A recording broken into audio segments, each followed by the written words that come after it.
Welcome to Amigos IAS. So August మంత్కి సంబంధించిన Amigos IAS magazine ఎక్స్ప్లెనేషన్లో భాగంగా ఆల్రెడీ 2 సెషన్స్ అందించినాం. మొదటి సెషన్లో ఎమర్జెన్సీకి సంబంధించింది, రెండవ సెషన్లో మనం బడ్జెట్ను డిస్కస్ చేసినాం. బడ్జెట్లో 4 ప్రయారిటీస్ అన్న అంశాన్ని చూసినాం. 1, 2, 3 4 ప్రయారిటీస్ అనేవి మనం చూసినాము. అండ్ నెక్స్ట్ మరి ఈ సెషన్లో మనము మిగతావి కూడా చూద్దాము. సో 4th ప్రయారిటీ వచ్చేసి 4వ ప్రాధాన్యాంశము తయారీ రంగము సేవలు అని చెప్పి అనుకున్నాం, రైట్. సో మరి తయారీ రంగానికి పూర్తి స్థాయి మద్దతు ఇవ్వాలని చెప్పి కూడా నిర్ణయించినారు. అదేవిధంగా కార్మికులకు సంబంధించిన రైట్ వారికి ప్రయోజనాలు కలిగించే రీతిలో పథకాలు, సెల్ఫ్ ఫైనాన్స్ గ్యారెంటీలు, ఇవన్నీ 100 crore పర్ అప్లికెంట్. సో ఈ విధంగా మనకు పూర్తి స్థాయిలో సహాయం చేసేందుకు సన్నద్ధమవుతున్నది. మరి నెక్స్ట్ మనం 5th ప్రయారిటీ, సో 5వ ప్రాధాన్యానికి గాన వస్తే, సో ఈ ప్రాధాన్యాలు అయితే ప్రతి ఆస్పిరెంట్ కంపల్సరీగా గుర్తుపెట్టుకోవాల్సి ఉంటుంది. అదేవిధంగా చాలామంది ఆస్పిరెంట్స్ మనకు రైట్ మ్యాగజైన్ ట్రాన్స్లేషన్ సంబంధించినవి చెప్తున్నారు. సో అట్మోస్ట్ కేర్ ఈసారి తీసుకుంటున్నారు. సో యాజమాన్యం కూడా గుర్తించింది. సో అలా గూగుల్ ట్రాన్స్లేషన్ రూపంలో కాకుండా అండ్ అందరికీ అర్థమయ్యే భాషలో రూపంలోకి తీసుకురావడం కోసం పెద్ద ఎత్తున కసరత్తు అయితే చేసినారు. సో ఈ మంత్ ఆగస్ట్ ఇది వచ్చినాక కూడా దయచేసి అందరూ కూడా చూడండి. సో ఇంకా మార్పు చేర్పులు ఏమైనా కోరుకుంటే రానున్న ఎడిషన్స్లో అవి కూడా చేసి, ఎందుకంటే తెలుగు మీడియం విద్యార్థులకు పూర్తి స్థాయిలో న్యాయం చేయాలన్నదే అమిగోస్ ఐఏఎస్ సంకల్పం. కాబట్టి సో రైట్ అన్ని అభ్యర్థనలను లైక్ యూట్యూబ్ వేదికగా డైరెక్ట్ ఫోన్ కాల్ చేసి మెయిల్స్ ద్వారా చెప్పినా కూడా యాక్సెప్ట్ చేసి ఈసారి రీచెకింగ్ కూడా చేశారనమాట. కొత్త టీంని తీసుకొని పూర్తి స్థాయిలో చెక్ చేశారు, రైట్. కొన్ని లైక్ లిమిటెడ్ పేజెస్లో కూడా నేను కూడా చెక్ చేసినాను, రైట్. సో అంటే వర్క్ లోడ్ ఎక్కువ కాకుండా షేర్ చేసుకున్నాం. కొన్ని పేజెస్ నేను కూడా చూడడం జరిగింది. మిగతా ఇతర ఎక్స్పర్టైజ్ ఉండే వాళ్ళందరినీ తీసుకొని చదివించడం జరిగింది. నెక్స్ట్ ఇంకా ఏమైనా మార్పు కోరుకున్నా కూడా మీరు నిరభ్యంతరంగా చెప్పండి. పాజిటివ్గా మేము కూడా స్పందిస్తున్నాం కాబట్టి పాజిటివ్గానే మీరు స్పందించండి, రైట్. మరి 5వ ప్రయారిటీగానే తీసుకుంటే అర్బన్ డెవలప్మెంట్, పట్టణాభివృద్ధి. సో చాలా ఇంపార్టెంట్ పాయింట్ ఇక్కడ చెప్తున్నాను.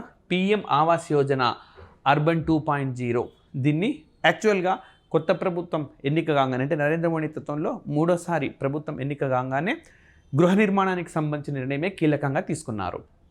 మరి ఈసారి ఈ పర్టికులర్ పథకానికి, గృహ నిర్మాణ రంగం పథకానికి సంబంధించి 10 లక్షల కోట్లు కేటాయించినారు. To address the housing needs of 1 crore urban poor and middle class families. So పట్టణాలలో ఉండే పట్టణాలలో ఉండే మధ్యతరగతి ప్రజలకు పూర్తిగా ఇంటి సమస్య తీరేలా 10 లక్షల కోట్లను కేటాయించడం జరిగింది, right. With the 2.2 lakh crore in central assistance over 5 years. So ఇందులో మనకు 2.2 లక్షల కోట్లు కేంద్ర నుంచి సహాయం రూపంలో దక్కనుందన్నమాట. మనకేం గుర్తు పెట్టుకోవాలి ఇక్కడ పాయింట్స్, మనము పిఎం ఆవాస్ యోజన అర్బన్ 2కు ఎంత కేటాయింపులు చేశారు, సో అండ్ అదేవిధంగా కేంద్రం నుంచి ఎంత సాయం అందుతుంది, ఈ 2 పాయింట్స్ మనకి ఇంపార్టెంట్. నెక్స్ట్ మరి నీటి సరఫరా అండ్ పారిశుద్ధ్యం చాలా చాలా కీలకమైన అంశాలు పట్టణాలకు సంబంధించింది. So the government will collaborate the state governments and multilateral development banks to promote water supply and sewerage treatment and solid waste management in 100 large cities through bankable projects. Right, చూడండి, రాష్ట్ర ప్రభుత్వాలతో బహుళ జాతి బ్యాంకులతో కలిసి కేంద్ర ప్రభుత్వమే ఈ 100 పెద్ద పట్టణాలలో నీటి సరఫరా, పారిశుద్ధ్యానికి సంబంధించి మెరుగైన సౌకర్యాలను కల్పించనున్నది. ఎన్ని నగరాలు అన్నది మనకు ఫస్ట్ క్వశ్చన్. 100 నగరాలు. నెక్స్ట్ ఇలాంటి టాపిక్స్ వచ్చినప్పుడు మీరు ఎక్కడ వినియోగించుకోవచ్చు, సివిల్స్లో, మెయిన్స్లో, అదేవిధంగా గ్రూప్ 1 మెయిన్స్లో అని చెప్పి మీరు స్పష్టంగా అవగాహన చేసుకోవాలి. ఇప్పుడు మనకు సుస్థిరాభివృద్ధి లక్ష్యాలు ఉన్నాయి. సుస్థిరాభివృద్ధి లక్ష్యాల్లో 17 6వది మనకు నీటి సరఫరాకు సంబంధించింది. ఫర్ ఎగ్జాంపుల్ భారతదేశంలో 6వ సుస్థిరాభివృద్ధి లక్ష్యము దేనికి దాని సాధనలో పురోగతిని సమీక్షించండి అని క్వశ్చన్ వచ్చిందనుకోండి. సుస్థిరాభివృద్ధి లక్ష్యాలు, వాటి పురోగతి, ఇవన్నీ కూడా మీకు అవగాహన ఉండాలి. యాక్చువల్గా అమిగోస్ యాజమాన్యం కూడా ఈ సుస్థిరాభివృద్ధి లక్ష్యాలు ఒక్కొక్క లక్ష్యము దానికి అమలవుతున్న పథకాలు పురోగతి ఎలా ఉంది అవి కూడా మనం ఆస్పిరెంట్స్కి ఫ్రీగా అందిద్దాము అని చెప్పినారు. దానికి సంబంధించి టైం ఎట్లా సెట్ అవుతుంది మనకు అంతా కూడా ఆలోచిస్తున్నాం. అది కూడా డెఫినెట్గా ఆస్పిరెంట్స్కి అందిస్తాం. రైట్, మేము కోరుతున్నది ఒకటి, దయచేసి లైక్ చేయండి, షేర్ చేయండి, సబ్స్క్రైబ్ చేసుకోండి. సో మరి టాపిక్గా నాకు వస్తే మీరు ఆ సుస్థిరాభివృద్ధి లక్ష్యం ప్రోగ్రెస్ రాయదలుచుకున్నప్పుడు ఇది మెన్షన్ చేయొచ్చు. ఏమని, ఇటీవలే 2023-24-25 ఆర్థిక సంవత్సరానికి కానీ ప్రవేశపెట్టిన బడ్జెట్లో 100 పెద్ద నగరాలకు నీటి సరఫరా పారిశుద్ధ్యానికి ప్రత్యేకించిగా రాష్ట్ర ప్రభుత్వాలతో బహుళజాతి బ్యాంకులతో కేంద్ర ప్రభుత్వం కలిసి పనిచేయనున్నది అని చెప్పుకోవచ్చు. సో ఇప్పటికే ఏషియన్ డెవలప్మెంట్ బ్యాంకుతో కలిసి కొన్ని ప్రాజెక్టులను చేపట్టింది. అదేవిధంగా ప్రపంచ బ్యాంక్తో కూడా భారత్ సంప్రదింపులు చేస్తూ ఉన్నదన్నమాట. రైట్, నెక్స్ట్ స్ట్రీట్ మార్కెట్స్ అంటే వీధి మార్కెట్స్గా చెప్పుకోవచ్చు. మనకు ఈ పట్టణాలలో ఏంటంటే వీధుల్లోనే తోపుడు బండ్లు పెట్టుకొని కానీ రకరకాల తినుబండారాలు ఇవి అమ్ముతూ ఉంటారు. సో వీళ్లకు వెన్నుదన్నుగా ఉండాలి. Building on the success of PM Svanidhi. So PM Svanidhi అంటే ప్రధానమంత్రి స్వయం ఆత్మనిర్భర్ నిధి అని చెప్పుకోవచ్చు. సో ఎవరైతే వీధి వ్యాపారులు ఉంటారో ఈ కరోనా సమయంలో వాళ్ళు తీవ్ర స్థాయిలో నష్టపోయినందుకు అప్పుడు ప్రత్యేకించిగా ప్రారంభమైన పథకం ఇదని గుర్తుపెట్టుకోవాలి. ఈ PM Svanidhi the government plans to establish 100 weekly street foods hubs annually over the next 5 years. So okay, ఇక్కడ ఇంకొక పాయింట్ కూడా నేను మీకు చెప్తాను. సో కేంద్ర ప్రభుత్వం ఏంటి అని అంటే మనకు మంచి ఆహారాన్ని అందించాలని లక్ష్యంగా నిర్ణయించుకున్నది. ఓకే, చాలా ఇంపార్టెంట్. మంచి ఆహారం అంటే మనం తినట్లేదంటే సాధారణంగా మనము హోటళ్ళల్లో ఎందుకు ఎక్కువ తినొద్దంటారంటే వాళ్ళు మంచి పదార్థాలు వాడరు. ఫర్ ఎగ్జాంపుల్ ఉపయోగించిన నూనె పదే ఉపయోగిస్తారు. దీనివల్ల హెల్త్ ప్రాబ్లమ్స్ అనేవి వస్తుంటాయి. సో అంత అట్మోస్ట్ కేర్ ఉండదు. కానీ అక్కడ కూడా బాగా మంచి ఆహారాన్ని అందించాలి అని చెప్పి కేంద్ర ప్రభుత్వం నిర్ణయించింది. సో అందుకోసమని 100 స్ట్రీట్ ఫుడ్స్ను స్టార్ట్ చేయాలనుకుంటుంది. మరి అవి సరిపోతాయా? దేశ జనాభాకు బయట తినేవాళ్లకు తప్పనిసరి పరిస్థితి తినేవాళ్ళకంటే సరిపోవు. కానీ అందరికీ శిక్షణ కూడా ఇస్తున్నారు. మెల్లిమెల్లిగా స్టార్ట్ అయిందనమాట. ఇందులో భాగంగా మొట్టమొదటిది మనకు మధ్యప్రదేశ్లోని ఉజ్జయిన్లో స్టార్ట్ అయిపోయింది. సో ఈ విధంగా తెలుగు రాష్ట్రాలకు, తెలంగాణకు 4 ఫుడ్ స్ట్రీట్స్ మంజూరైనాయి, ఆంధ్రప్రదేశ్కు 4 ఫుడ్ స్ట్రీట్స్ మంజూరైపోయినాయి ఆల్రెడీ. సో దాన్ని కూడా ఇప్పుడు మనకు ప్రభుత్వం అనేది చేపట్టబోతున్నది అనమాట. రానున్న 5 ఏళ్లలో వీటిని ప్రారంభించాలి అని చెప్పి నిర్ణయించింది. Next stamp duty policy. So ఇది stamp duty states will be encouraged to maintain moderate stamp duty rates for all concern further reducing charges for properties purchased by women. Right, so మహిళల పేరు మీద గాన ఆస్తులను కొనుక్కుంటే అప్పుడు స్టాంపు డ్యూటీలో భారీగా తగ్గింపులు ఉండాలి అని చెప్పి రాష్ట్రాలను ప్రోత్సహించాలి అని కేంద్రం నిర్ణయించింది. సో మరి ఇలా చేయడం వల్ల మహిళలపైన ఆస్తులు పెరుగుతాయి, మహిళా భద్రత అనేది పెరుగుతుంది, మహిళా రక్షణ అనేది ఉంటుంది మనకు. సో పట్టణాభివృద్ధి ప్రణాళికలో దీన్ని ఒక భాగం చేయాలని చూస్తున్నారు. సో రేపొద్దున మనకు గ్రూప్ 1 మెయిన్స్లో ఖచ్చితంగా ఎక్స్పెక్ట్ చేయదగ్గ క్వశ్చన్ ఏంటంటే మహిళా సాధికారత. సో మహిళా సాధికారత ఎలా ఉంది, ఇంకా ఏం చేయాలి, ఇప్పటికే ఏం చేసింది అనే టాపిక్ కంపల్సరీ రాయాల్సిందే కదా. అక్కడ మీరు వినియోగించుకోవాలి. ఏమని వినియోగించుకోవచ్చు? సో స్టాంప్ డ్యూటీ, మహిళల పేరు మీద ఆస్తుల కొనుగోలు విషయంలో రాష్ట్రాలకు పెద్ద ఎత్తున మినహాయింపునిచ్చే విధంగా రాష్ట్రాలను ప్రోత్సహించాలని చెప్పి 2024-25 బడ్జెట్లో ప్రస్తావించినారు. ఇది మహిళల పైన ఆస్తి రావడం అన్నది వాళ్ళ సాధికారతకు దారితీస్తుంది అని చెప్పి ఒక చిన్న పాయింట్ రాశారనుకోండి, ప్రజెంట్ బడ్జెట్ పైన కూడా మీకు అవగాహన ఉందన్న విషయం అక్కడ తెలిసిపోతుంది.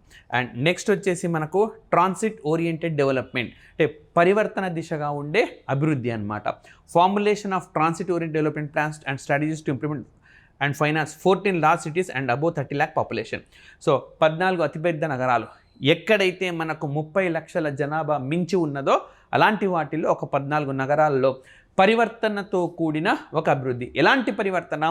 పర్యావరణ పరంగా మంచి పరివర్తన ఉంటుంది. సో మెరుగైన పర్యావరణం, అదేవిధంగా మెరుగైన మౌలిక సదుపాయాలు, మెరుగైన మార్కెట్ సౌకర్యాలు, మెరుగైన విద్యా సౌకర్యాలు, ఇలా పరివర్తన చెందే దిశగా ఉంటుంది అని చెప్పి మనకు ఈ 5th ప్రయారిటీలో పేర్కొన్నారు. నెక్స్ట్ మనం గాన 6th ప్రయారిటీకి వస్తే energy security. So energy security అంటే ఇంధన భద్రతగా మనం శక్తి భద్రతగా, ఇంధన భద్రతగా శక్తి భద్రత అనుకోండి. సో ఎనర్జీ ట్రాన్సిషన్, సో చాలా important. Policy documentation on energy transition pathways to balance imperatives of employment growth and environmental sustainability to be brought out. So ఈజీగా చెప్తాను, మనకు ఇప్పుడు ఎక్కువగా కోల్ ద్వారా విద్యుత్ ఉత్పత్తి వస్తున్నది, థర్మల్ విద్యుత్ మనం వినియోగించుకుంటున్నాం. కానీ ఇది పర్యావరణానికి అంత మంచిది కాదు. సో పరివర్తన దిశగా వెళ్ళాలి. సో ఆ పరివర్తన దిశగా వెళ్ళేందుకు ఎనర్జీ ట్రాన్సిషన్ పాత్వేస్, సో విద్యుత్లో పరివర్తన మార్గాలు అని చెప్పి రైట్ ఒకటి తీసుకురాస్తున్నారు. ఇందులో ఏంటి ముఖ్యమైన అంశము అని అంటే ఎంప్లాయ్మెంట్ జనరేట్ కావాలి. అంటే ఇప్పుడు మనం ఇప్పటికిప్పుడు థర్మల్ పవర్ ప్లాంట్లు మూసేయలేము కదా, ఎందుకంటే వాళ్ళ నిరుద్యోగులు అవుతారు. సో కాబట్టి మెల్లిగా వాళ్ళని ఇటు పరివర్తన చెందించడం, లేదా కొత్త వాళ్ళు అవసరమైతే కొత్త వాళ్ళని తీసుకోవడం, ఎంప్లాయ్మెంట్ జనరేట్ కావాలి, వృద్ధి జనరేట్ కావాలి. ఎట్ ద సేమ్ టైం పర్యావరణ సుస్థిరత అనేది మనకు చాలా కీలకమైనది. ఆ విధంగా ఎనర్జీ రంగానికి, శక్తి రంగానికి సంబంధించిన ప్రయారిటీ ఇచ్చారు. Next solar power. PM Suryaghar Muft Bijli Yojana aims to install roof top solar plants to provide free electricity to 1 crore house holds. చాలా ఇంపార్టెంట్. ఇది మనకు జనవరి 22వ తేదీన భారత ప్రధానమంత్రి నరేంద్ర మోడీ ప్రకటించిన పథకం. ఇది జనవరి 22, 2024. ఇదే జనవరి 22, 2024 అంటే ఈ సంవత్సరంన మనకు అయోధ్యలో రామ మందిర నిర్మాణానికి శ్రీకారం చుట్టారు. అదే రోజున మనకు ఈ పథక ప్రకటన అనేది వచ్చింది. 1 కోటి కుటుంబాలకు 300 యూనిట్ల వరకు ఈ సౌర విద్యుత్ రూఫ్ టాప్ అంటే మేడపైన ఏర్పాటు చేసిన ఈ సౌర ఫలకాల ద్వారా ఉచితంగా విద్యుత్ను అందించాలని చెప్పి నిర్ణయం అనమాట. సో దీనివల్ల ఏమవుతుంది అని అంటే ఉచితంగా వీళ్ళకు విద్యుత్ అందుబాటులోకి వస్తుంది, అది కూడా పర్యావరణ అనుకూల విద్యుత్ అందుబాటులోకి వస్తుంది. ఎట్ ద సేమ్ టైం వీటికి డిమాండ్ అనేది పెరుగుతుంది, సౌర ఫలకాలకు డిమాండ్ ఏదైతే ఉన్నదో అది పెరుగుతుంది. సో ఈ విధంగా ఒక పరివర్తనం మెల్లిమెల్లిగా తీసుకెళ్తున్నారు. సో మనకు రేపొద్దున శక్తి పరివర్తనలో భాగంగా కేంద్రం చేస్తున్న కృషి ఏంటి అన్నప్పుడు సుస్థిరాభివృద్ధి లక్ష్యాలు ఇది కూడా ఉన్నది మనకు. అక్కడ మనం దీన్ని సమాచారం వినియోగించుకోవచ్చు. లేదంటే PM సూర్యగర్ యోజన గురించి డైరెక్ట్గా అడగవచ్చు. సో ఇక్కడ మనకు జనవరి 22, 2024 అని చెప్తున్నాను. సో ఇక్కడ మీకు ఇంకొక పాయింట్ చెప్తాను. జనవరి 22, 2015 2015లో మనకు ప్రారంభమైన పథకం ఏది అని అంటే బేటీ బచావ్ బేటీ పడావ్ అనే పథకం మనకు ప్రారంభమైంది. అంటే జనవరి 22 అనగానే ఇవి ఒక్కొక్కటిగా గుర్తుకు రావాలి మనకు. సో అయోధ్యలో రామ మందిర నిర్మాణానికి భూమి పూజ జరిగింది, PM సూర్యగర్ యోజన అనే పథక ప్రకటన జరిగింది. 2015లో కరెక్ట్గా 9 years కిందట బేటీ బచావ్ బేటీ పడావ్ హర్యానాలోని పానిపట్టు వేదికగా ఈ పథకాన్ని ప్రధానమంత్రి నరేంద్ర మోడీ ప్రారంభించారు. నెక్స్ట్ న్యూక్లియర్ ఎనర్జీ, అణుశక్తి. Research and development of small and modular nuclear reactors is emphasised. So చిన్న అనుకూలమైన అణు రియాక్టర్లకు ఎక్కువగా దృష్టి సారిస్తున్నారు. Highlighting nuclear energy as a significant component of India's energy mix. అంటే భారతదేశంలో ఈ శక్తి అనేది శక్తి మిశ్రమంలో విద్యుత్ శక్తి మిశ్రమం అంటే సౌర విద్యుత్ శక్తి ద్వారా జల విద్యుత్తు, థర్మల్ విద్యుత్తు, పవన విద్యుత్తు, ఇలా రకరకాల విద్యుత్ అంశాల నుంచి ఇది ఒకటి. సో దీనికి కూడా ప్రయారిటీ ఇవ్వాలి. చిన్నవి ఏర్పాటు చేయడం ద్వారా, పెద్దవి కాకుండా. Pumped storage policy. So pumped storage ద్వారా విద్యుత్ ఉత్పత్తి అనేది చేస్తూ ఉంటారు. A strategy will be devised to encourage pumped storage projects for electricity storage to smoothly integrate. Right. So ఈ పంప్డ్ స్టోరేజ్ ప్రాజెక్టుల ద్వారా విద్యుత్ అనేది మనకు తక్కువ వ్యయంతో ప్రాజెక్టులను పెట్టుబడిగా పెట్టవచ్చు. ఎట్ ద సేమ్ టైం పర్యావరణ అనుకూలంగా ఉంటాయన్నమాట. ఇవి తెలుగు రాష్ట్రాల్లో ఎస్టాబ్లిష్ చేస్తున్నారు. తెలంగాణలో ఈ పంప్డ్ స్టోరేజ్ ప్రాజెక్టులను ఎస్టాబ్లిష్ చేయడానికి అదానీ సంస్థతో ఒప్పందం కుదిరింది. అదేవిధంగా ఆంధ్రప్రదేశ్లో ఉమ్మడి అనంతపురం జిల్లాలో, అదేవిధంగా నంద్యాల జిల్లాలో కూడా పంప్డ్ స్టోరేజ్ ప్రాజెక్టులకు మంజూరైంది. రైట్. సో కొన్ని కంపెనీలు, ముఖ్యంగా JNW అనే సంస్థ ఆంధ్రప్రదేశ్లో పెట్టుబడులు పెడతా ఉంది పంప్డ్ స్టోరేజ్ ప్రాజెక్టులలో. సో ఇవన్నీ నేను మీకు ఇస్తున్నది అడిషనల్ ఇన్ఫర్మేషన్ అనమాట. మీ రాష్ట్రాల ఎగ్జామ్లో ఉపయోగపడతాయి. And road map for hard to abate industries. So పరిశ్రమలకు సంబంధించి ఒక రోడ్ మ్యాప్ అనమాట. A strategy for transitioning the hard to abate industries from energy efficiency to energy objectives. ఎక్కడైతే మనకు పొల్యూషన్ లేదా కాలుష్యకారక పరిశ్రమలు ఉంటాయో వాటిలో సమర్థవంతమైన శక్తి పనితీరు సమర్థంగా ఉండాలి. అంటే ఎక్కువగా కాలుష్యం కలిగించేవి విడుదల కాకుండా సో మనకు కొన్ని లక్ష్యాలు ఎంపిక చేసుకోవాలా. ఉద్గారాలకు సంబంధించిన లక్ష్యాలు అనేవి డెవలప్ చేసుకోవాలి. నీ సంస్థ నుంచి ఇంతకంటే ఎక్కువ ఉద్గారాలు రావడానికి వీల్లేదు అని చెప్పి కట్టడి చేసి దాన్ని మనం అమలు చేస్తాం. ఈ విధంగా పర్యావరణాన్ని కాపాడతాం. Next advanced ultra super critical thermal power plants. So ఇవి థర్మల్ పవర్ ప్లాంట్స్లో కూడా మనకు రకాలు. సో ఇవి మరింత అధునాతనమైనవి, అత్యాధునికమైనవి. NTPC and BHEL joint venture. So ఇవి ఏ కంపెనీలు అనేవి గుర్తుపెట్టుకోవాలా. NTPC BHEL ఒక ఉమ్మడి ప్రాజెక్ట్ ఇది. Developed indigenous technology for advanced ultra super critical thermal power plants leading to full scale 800 megawatts commercial plant. So ఇప్పటికే 800 మెగావాట్ల మేర ఒక వాణిజ్య ప్లాంటు అయిపోయింది. While also enhancing local production high grade steel and advanced metallurgy materials for economic benefits. So దీనికి తగ్గట్టుగా మనకు steel కానీ ఇతర లోహాలకు సంబంధించిన అధునాతనమైన పదార్థాలను కానీ మెటీరియల్స్ అంటాం కదా, వాటిని మన ఆర్థిక లాభం కోసం తయారు చేయాలి. ఇందుకోసం ఎన్టీపీసీ బిహెచ్ఎల్ ఇప్పటికే లాంచ్ చేసినారు అని చెప్తున్నాడు. ఈ విధంగా శక్తి రంగానికి సంబంధించి మనకి 6th వన్. సో ఈ ప్రయారిటీస్ ఆస్పిరెంట్స్ అన్నీ గుర్తుపెట్టుకోవాలి. Priority 1, priority 2, priority 3. ఈ రేపొద్దున మనకు మ్యాచ్ ద ఫాలోయింగ్ ఇచ్చే అవకాశం ఉన్నది. ఎట్ ద సేమ్ టైం మనకు ఓకే కింది వానిలో కాని ప్రాధాన్యం ఏది, ప్రయారిటీ కానిది ఏది, అయినది ఏది, ఇట్లా కూడా అడగవచ్చు. నెక్స్ట్ వచ్చేసి మనకు ప్రయారిటీ 7 ఇన్ఫ్రాస్ట్రక్చర్.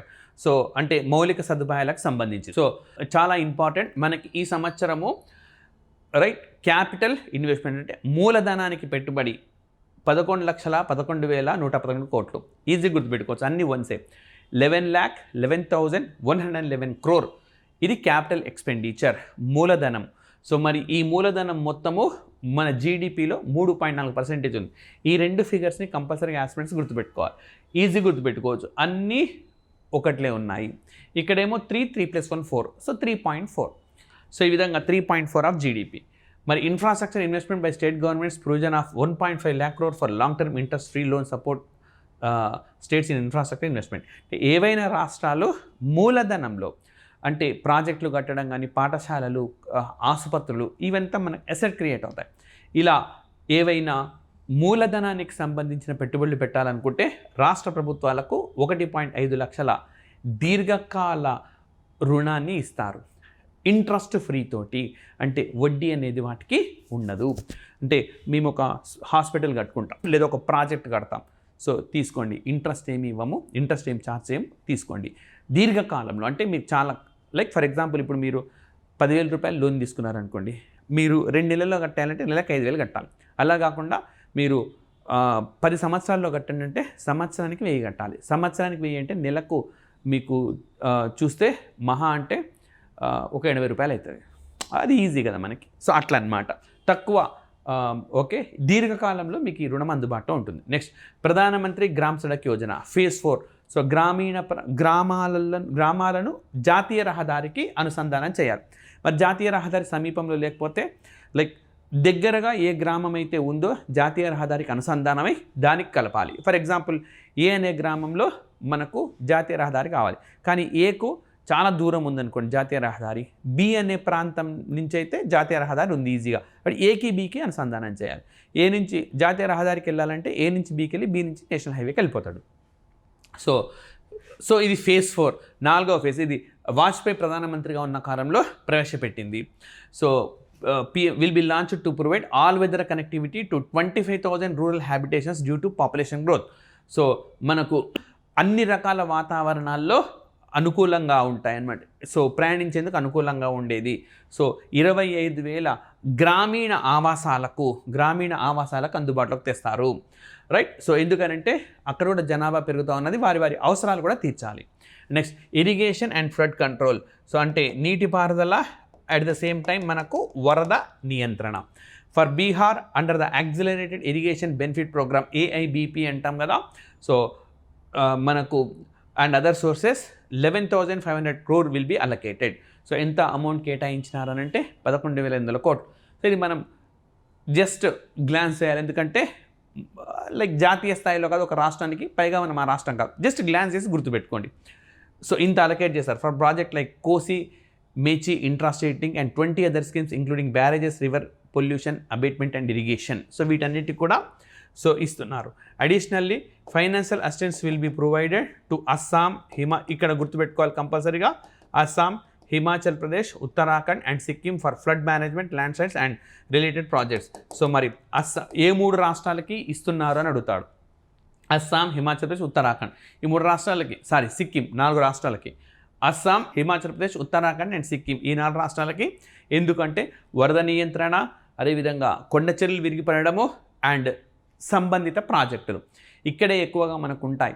సో రీసెంట్గా మన వయనాడులో కేరళ అంత పెద్ద ప్రమాదం జరిగిన ఆ సందర్భంలోనే హిమాచల్ ప్రదేశ్లో కూడా జరిగింది. మరి హిమాచల్ ప్రదేశ్లో ఎక్కడా కూడా రాలేదు కదంటే వచ్చినాయి పేపర్లలో. బట్ వయనాడ్ విధ్వంసం ముందు ఇది చిన్నదిగా కనిపించింది, నిజానికి చాలా పెద్దది ఇది కూడా, right. And next tourism development. So మనకు పర్యాటక రంగానికి సంబంధించిన అభివృద్ధి.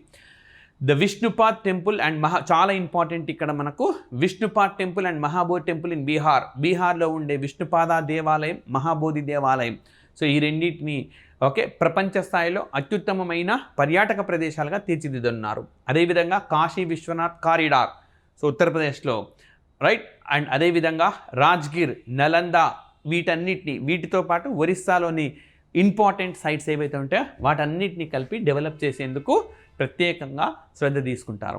ఇవన్నీ మెన్షన్ చేసిన మీరు గుర్తుపెట్టుకొని తీరాల్సిందే. Next 12 investment ready plug and play industrial parks to be created under national industrial corridor development programme.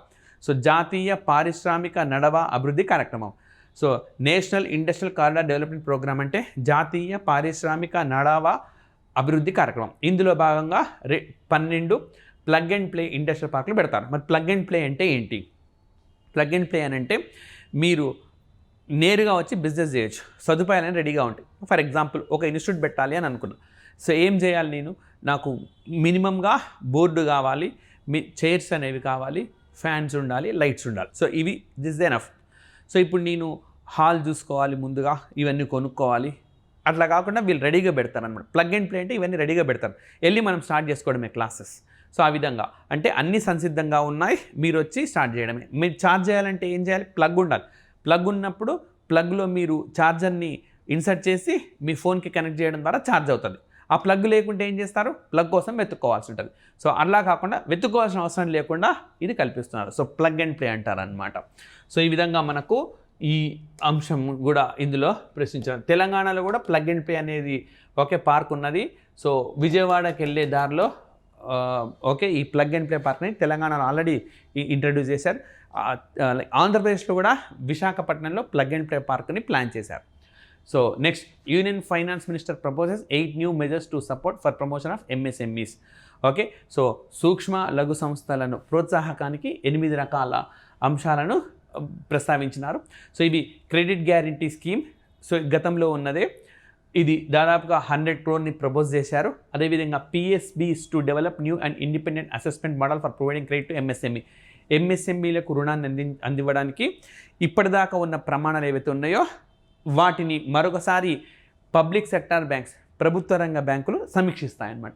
అదేవిధంగా credit support to MSMEs during stress period from a government promote fund. అంటే కొన్ని సందర్భాల్లో ఎంఎస్ఎంఈలు ఒత్తిడిని ఎదుర్కొంటాయి. సో వాళ్ళ వ్యాపారంలో ఇబ్బందులు వచ్చి ఒత్తిడిని ఎదుర్కొంటాయి. అలాంటి సందర్భంలో ప్రభుత్వం ఆధ్వర్యంలో ప్రభుత్వం ప్రోత్సహించే ఒక నిధి ద్వారా వాళ్ళకు రుణ సదుపాయం అందుతుంది. ఒకసారి మార్కెట్లో కరోనా టైం వచ్చింది, అమ్మకాలు అనేవి లేవు, అలాగని ఎంప్లాయీస్ను వదులుకోలేవు. సో ఒత్తిడి సమయం. అప్పుడు మళ్ళీ కరోనా పోయింది, పరిస్థితి మెరుగైంది, ఇప్పుడు వర్క్ స్టార్ట్ చేయాలి, రన్నింగ్ క్యాపిటల్ కావాలి. రన్నింగ్ క్యాపిటల్కి సహాయం చేస్తారు. 24 new SIDBI branches in MSME cluster proposal. కొత్తగా small industrial development bank of ఇండియావి 24 కొత్త శాఖలు రాబోతున్నాయి. చాలా ఇంపార్టెంట్. ఎన్ని రాబోతున్నాయని అడగవచ్చు? 24. అదేవిధంగా new MSME units propose for food irradiation quality safety testing. So ఆహారంలో ఎలాంటి ఫుడ్ పాయిజనింగ్ లేకుండా దాని నాణ్యతను పరీక్షించేందుకు ఎంఎస్ఎంఈ యూనిట్స్ను ప్రోత్సహిస్తారు. ఇప్పటిదాకా మనకి ఎంఎస్ఎంఈ రంగంలో లేవు. సో ఇప్పుడు ఆహార నాణ్యతని నిర్ధారించడానికి చిన్న సంస్థలను ప్రోత్సహిస్తారు. అండ్ ఈ-కామర్స్ ఎక్స్పోర్ట్స్ హబ్స్ని కూడా ప్రోత్సహిస్తారు. అదేవిధంగా first facilitating MSMEs to unlock their working capital by converting the trade receivables into cash. So ఏవైతే బాండ్ రూపంలో అనుకోండి, ఇది ట్రేడ్ రిసీవబుల్స్ అని మీకు ఎకానమీలో చెప్తారు, బట్ బాండ్ రూపంలో ఉన్నాయనుకోండి, వాటిని క్యాష్గా మార్చుకునేందుకు ఎంఎస్ఎంఈస్కి అవకాశం అనేది కల్పిస్తారు. సో ఈ విధంగా మనకు 7వ ప్రయారిటీ అనేది ఉన్నది. అండ్ నెక్స్ట్ వచ్చేసి మనకు 8వ priority, right, innovation research and development. అంటే సృజనాత్మకత, పరిశోధన అండ్ అభివృద్ధి, రైట్. ఫండమెంటల్ మనకు the government will establish Anusandhan national research fund to support basic research and prototype development allocating 1 lakh crore. So సృజనాత్మకతను పెంపొందించడానికి, పరిశోధన కోసం, అభివృద్ధి కోసము 1 లక్ష కోట్లు కేటాయించినారు. ఎందుకనంటే సో చాలామందికి ఐడియాస్ ఉంటాయి, కానీ లైక్ డబ్బు ఉండదు కాబట్టి ఇన్వెస్ట్ చేయలేదు. మీకు చిన్న చిన్న ఎగ్జాంపుల్స్ కూడా నేను చెప్తాను. ఇప్పుడు అపార్ట్మెంట్ కల్చర్ బాగా వచ్చేసింది. అపార్ట్మెంట్లో ఒక ఫ్లాట్లో వర్క్ జరుగుతుంది అనుకోండి, లైక్ బండలు వేస్తున్నారు. సో ఆ మిషన్ తోటి వాళ్ళు బండల్ని కోస్తారనమాట. లేదు అంటే వుడ్ వర్క్ జరుగుతూ ఉన్నది. సో ఇప్పుడు పక్క ఫ్లాట్ వాళ్ళందరికీ సౌండ్ డిస్టర్బెన్స్ ఉంటుంది. మరి ఈ సౌండ్ డిస్టర్బెన్స్ లేకుండా ఏదైనా మెషిన్ కనిపెట్టవచ్చు.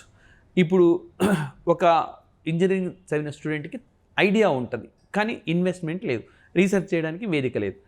దీన్ని వినియోగించుకోవచ్చు, రైట్? సో ఈ విధంగా చాలా ప్రయోజనకరమైందనమాట. అండ్ నెక్స్ట్ స్పేస్ ఎకానమీ అంటే మనకు అంతరిక్షానికి ఇప్పుడైతే మనం ప్రోత్సహిస్తున్నామో దీనికి సంబంధించింది. To quintuple the space economy next year the government plans to establish a venture capital fund 1000 crores. So ఇప్పుడు ఏదైతే ఆర్థిక వ్యవస్థను అంతరిక్ష ప్రయోగం ద్వారా మనం క్రియేట్ చేసినామో దీన్ని మనం మరింతగా ఎక్స్పాండ్ చేయాలి. అందుకోసం వెంచర్ క్యాపిటల్ ఫండ్ ఎవరైనా ఈ రంగంలోకి రావాలనుకుంటే వాళ్ళు ఈ నిధిలోంచి డబ్బులు తీసుకొని తమ కార్యకలాపాలు చేసుకోవచ్చు. ఓకే, 1000 కోట్లు కేటాయించారు. అండ్ నెక్స్ట్ ప్రయారిటీ 9 వచ్చేసి నెక్స్ట్ జనరేషన్ రీఫార్మ్స్. సో రానున్న తరానికి సంబంధించిన సంస్కరణలు. So rural urban land reforms అనమాట. గ్రామీణ ప్రాంతాల్లో సంస్కరణలు, పట్టణ ప్రాంతాలు. Include assigning unique land parcel identification numbers. సింపుల్గా చెప్పాలంటే మనకు ఆధార్ కార్డు ఉన్నట్టు భూధార్ అనమాట, భూములకు సంబంధించిన ఆధార్ కార్డు. సో ఇందుకోసం డిజిటలైటింగ్ క్యాడస్ట్రల్ మ్యాప్స్, ఒక గ్రామానికి సంబంధించిందంతా డేటాను డిజిటలీకరించడము. And surveying sub divisions, ownership, ఎవరి ఓనర్షిప్ మొత్తం మ్యాప్ పాయింటింగ్లో వచ్చేస్తాను అనమాట. ఇంకా లైక్ మన భూముల రికార్డు మొత్తము అంతా డిజిటల్ రూపంలో అందుబాటులో ఉంటుంది. సో దట్ వాళ్ళు కావాలంటే దాని నుంచి ఏదైనా మార్టిగేజ్ లోన్ తీసుకోవచ్చు, లేదా అక్రమాలకు జరగకుండా తమ భూమిని తాము కోల్పోకుండా కాపాడుకోవచ్చు. And Vatsalya, NPS Vatsalya, a new plan will allow parents and guardians to contribute for minors which can seamlessly convert into normal NPS accounts. So ఇప్పుడు తమ పిల్లల పేరు మీద న్యూ పెన్షన్ స్కీమ్లో పెట్టుబడులు పెట్టవచ్చు అనమాట. సర్టన్ పీరియడ్ తర్వాత కొంత అమౌంట్ అనేది తీసుకోవడానికి వీలుగా ఉంటుంది. సో ఈ విధంగా ఎన్పిఎస్ వత్సాలయ అనేదాన్ని కూడా తీసుకొని వచ్చినారు. And then ease of doing business అంటే మనకు సులభతర వాణిజ్యం. సో వాణిజ్యాన్ని సులభంగా చేయాలి. కండిషన్స్ ఎక్కువ ఉన్నాయనుకోండి, వ్యాపారం చేయడానికి ఇష్టపడరు. సో ఇప్పుడు మనకు ఎవరు పడితే వాళ్ళు ఇన్స్టిట్యూట్ పెట్టుకొని యాప్ పెట్టేసుకుంటున్నారు, సులభంగా చేసుకోవచ్చు. ఇట్లాగంటే గవర్నమెంట్ మీరు యాప్ పెట్టుకోవాలనంటే కండిషన్స్ ఉన్నాయనుకోండి, ఇవి ఇక్కడ పర్మిషన్ తీసుకోవాలి, ఒక 10 పర్మిషన్లు తీసుకోవాలన్నారు అనుకోండి, ఎవరు యాప్ కూడా పెట్టుకోరు. సో అంటే నువ్వు సులభంగా వాణిజ్యం చేస్తూ సులభంగా రూల్స్ రిలాక్స్ చేసినామంటే ఎక్కువ మార్కెట్ క్రియేట్ అవుతుంది, చాలామంది ఈ రంగంలోకి ప్రవేశిస్తారు. సో అయితే ఈ ఇన్స్టిట్యూట్లకు సంబంధించి కాదు కానీ చాలా వ్యాపారాలకు సంబంధించి కట్టడులు ఉన్నాయి. సో పర్మిషన్స్ తీసుకోవాలి. ఒక మ్యాగజైన్ లాంచ్ చేయాలి అనుకోండి, చాలా నియమావళి. సో మనం ఢిల్లీ దాకా వెళ్తుంది మన అప్లికేషన్ ఫామ్ అనేది. సో ఇప్పుడు నేను హైదరాబాద్లో ఒక మ్యాగజైన్ స్టార్ట్ చేయాలంటే ఢిల్లీ దాకా నా అప్లికేషన్ ఫామ్ వెళ్తుంది, మళ్ళీ అక్కడి నుంచి వచ్చి చెక్ చేస్తారు. సో ఇవన్నీ ఇంత ఎక్కువగా ఉంటే నేను మ్యాగజైన్ స్టార్ట్ చేయడం కూడా ఇంట్రెస్ట్ ఉండదు నాకు, వాస్తవం జరిగిందే చెప్తున్నాను, రైట్? సో స్టూడెంట్స్కి ఉపయోగపడేలా ఒక మ్యాగజైన్ చేయాలంటే ఇంత డిఫికల్టీ ఫేస్ చేయాల్సి ఉంటుంది. ఒక సంస్థ వాళ్ళైతే చేయగలుగుతున్నారు, ఒక ఆర్డినరీ పర్సన్ చేయలేకపోతున్నాడు. నిబంధనలు సరళీకరిస్తే చేయొచ్చు. The government is advancing Jan Vishwas bill to improve business is with states incentives implementing business reform action plans and digitalization. So right, మనం రాతపూర్వకంగా ఏ పర్మిషన్స్ కాకుండా మొత్తం ఆన్లైన్లోనే పర్మిషన్స్ అడిగితే ఆన్లైన్ వాడు పర్మిషన్ ఇవ్వగలిగితే అక్రమాలు అనేవి జరగవు. సో ఓకే, తొందరగా అనుమతులు అనేవి వస్తాయి, వ్యాపారం అభివృద్ధి చెందుతుంది. ఒకడు కొత్త మ్యాగజైన్ పెట్టాడు అనుకోండి, ఈ విధంగా టైప్ చేసేవాడికి ఒకటి జాబ్ వస్తుంది, ఈ పేజినేషన్ చేసే డిటిపి ఆపరేటర్కి జాబ్ వస్తుంది, అమ్ముకునే వాళ్ళకి జాబ్ వస్తుంది, ఎవడైతే ఓనర్ ఉన్నాడో వానికి కొంచెం ఆదాయం అనేది వస్తుంది, ఆదాయం రావడం వల్ల వస్తు సేవలు కొనుక్కోగలుగుతాడు. ఈ విధంగా చాలా ఉంటాయి. దానికి సంబంధించి జన్ విశ్వాస్ బిల్ని తీర్చిదిద్దుతున్నారు. న్యూ పెన్షన్ స్కీమ్ ఆల్రెడీ మీకు చెప్పిన అనేది a committee has been constitute to review NPS. So ఇందులో చాలా ఇబ్బందికరమైన పరిస్థితులు ఉన్నాయి, మీరు ఎకానమీలో చదువుతారు, దాన్ని పరిష్కరించడానికి ఒక కమిటీని ఏర్పాటు చేస్తున్నారు. Foreign direct investments and overseas investment, so విదేశీ ప్రత్యక్ష పెట్టుబడులు సంబంధించి rules and regulations for foreign investment rules and regulations for foreign direct investments and overseas investment will be simplified. అంటే విదేశాల నుంచి వచ్చే వాళ్లకు ఎక్కువగా నిబంధనలు నియమావళి లేకుండా ఈజీగా ఉండేలా చూస్తారు. ఇది ఎక్కడ అడుగుతారు మనకు, ఈజ్ ఆఫ్ డూయింగ్ బిజినెస్ లేదా భారతదేశంలో వాణిజ్య సంస్థల ప్రోత్సాహకానికి కేంద్రం చేపడుతున్న చర్యలు ఏవి అన్నప్పుడు యాస్టిస్గా ఇవి రాస్తే చాలు, right, not more than F. ఎక్కడన్నా మీకు ఇంకా గతంలో తీసుకున్న సంస్కరణల వల్ల వచ్చిన ఫలితాలను అక్కడ ఊటంకిస్తే సరిపోతుంది. రైట్ అండ్ నెక్స్ట్ వచ్చేసి ఈ economic policy framework. The government will formulate economic policy framework to guide economic development and reforms. So ఆర్థిక అభివృద్ధి సంస్కరణలకు సంబంధించి ప్రభుత్వమే ఒక ఆర్థిక విధాన మూసాయిదాను ఫ్రేమ్వర్క్ను తీసుకొని వస్తుంది. సో దీనివల్ల ఉద్యోగాలు కూడా భారీ ఎత్తున పెరుగుతాయన్నమాట. And next labour related reforms. So మనకు కార్మికులకు సంబంధించిన సంస్కరణలు. సో బాగా ఇంపార్టెంట్ ఇవి కూడా. కార్మిక సంక్షేమానికి ప్రభుత్వం చేపట్టిన చర్యలు ఏవి? సో అట్లాంటి క్వశ్చన్స్ మనకు అడుగుతారు. So comprehensive labour reforms will be implemented through integrated portals like ఈ శ్రమ్ సువిధ, సమాధాన్. సో ఇప్పటికే ఇవి ఎప్పుడో స్టార్ట్ చేసినారు, కొత్తవి కాదు. ఈ శ్రమ్దాన్ సువిధ అని చెప్పి. సో ఈ పోర్టల్స్ ద్వారా కార్మికులకు ప్రయోజనాన్ని కలిగిస్తున్నారు. అండ్ అదేవిధంగా these portals will be రివ్యాంప్డ్ to enhance is of compliance of industry and trade. So పరిశ్రమలకు కానీ వాణిజ్యానికి కానీ వాళ్ళ ఇబ్బందులన్నీ సంస్కరించి, ఇబ్బందులన్నీ తొలగించి వాటికి ఈజీగా యాక్సెస్ ఉండేలా చేస్తున్నారు. Additionally the government will develop a taxonomy for climate finance to increase the availability of capital for climate adaptation and mitigation. So పర్యావరణ అనుకూలంగా ఉండే పెట్టుబడిని ప్రోత్సహించడానికి కానీ, పర్యావరణ అనుకూల అంశాలను, విధానాలను అడాప్ట్ చేసుకోవడానికి కానీ ప్రభుత్వం సహాయం చేస్తుంది. పర్యావరణ అనుకూల విధానాలు అడాప్ట్ చేసుకోవడం అంటే ఒక పరిశ్రమలో నుంచి ఎక్కువ ప్లాస్టిక్ వాడాల్సి వచ్చింది అనుకోండి, ఆ కంపెనీలు సార్ మేము పర్యావరణం కోసం ప్లాస్టిక్ వాడము, సో మేము ఆల్టర్నేట్గా వాడతామని అంటే ఆ అడాప్ట్ చేసుకోవడం కోసం ప్రభుత్వం సహాయం చేస్తుంది. అదేవిధంగా climate finance taxonomy. So A taxonomy will be created to climate finance to improve capital availability for climate. So దీనికోసం ఇది కూడా సహాయం చేస్తుంది. సో ఇప్పటిదాకా మనం చూసినవి 9 ప్రయారిటీస్ అన్నమాట. సో 9 ప్రయారిటీస్ ఉన్నవేవి, లేనివేవి, ఈ ప్రయారిటీస్ సంబంధించిన మ్యాచ్ ద ఫాలోయింగ్, ఇలాంటి క్వశ్చన్స్ అన్నీ మనకు ఖచ్చితంగా అడిగే అవకాశం ఉన్నది. మోరోవర్ ఇందులో కనిపించే ప్రతి అక్షరం, ప్రతి స్టేట్మెంట్ కూడా మనం గ్రూప్ 1 మెయిన్స్లో కూడా వినియోగించుకోవచ్చు, సివిల్స్ మెయిన్స్లో వినియోగించుకోవచ్చు. ఎట్ ద సేమ్ టైం ఎక్కడైతే నెంబర్స్ ఉన్నాయో, ఇప్పుడు 24 సిడ్బీస్, అదేవిధంగా 100 పెద్ద పట్టణాల్లో శానిటేషన్ పెంచబోతున్నారు, వాటర్ అండ్ శానిటేషన్. సో ఇట్లా 30 లక్షల జనాభా దాటిన 14 నగరాల్లో కొత్తగా సౌకర్యాలు ఏర్పాటు చేయబోతున్నారు. ఇలాంటి డేటా ఎక్కడైతే ఉంటుందో ఆ డేటాలో కూడా మీరు గుర్తుంచుకోవాల్సి వస్తుంది. రైట్. సో ఈ సెషన్ ఇక్కడితో ఆపుతున్నాం. నెక్స్ట్ ఇక్కడి నుంచే మనము కంటిన్యూ చేస్తాం అనమాట. సో ప్రైమ్ మినిస్టర్ సంబంధించిన 5 స్కీమ్స్ ఏంటి, రైట్, ఎట్లా క్వశ్చన్స్ అడుగుతారు, రానున్న నెక్స్ట్ సెషన్స్లో అది కూడా అందిస్తాం. ఇది బడ్జెట్ అయిపోగానే సర్వే కూడా అందిస్తాం. సో దయచేసి వీడియోని లైక్ చేయండి, షేర్ చేయండి, సబ్స్క్రైబ్ చేసుకుంటే సబ్స్క్రైబ్ చేసుకోండి. Thank you very much.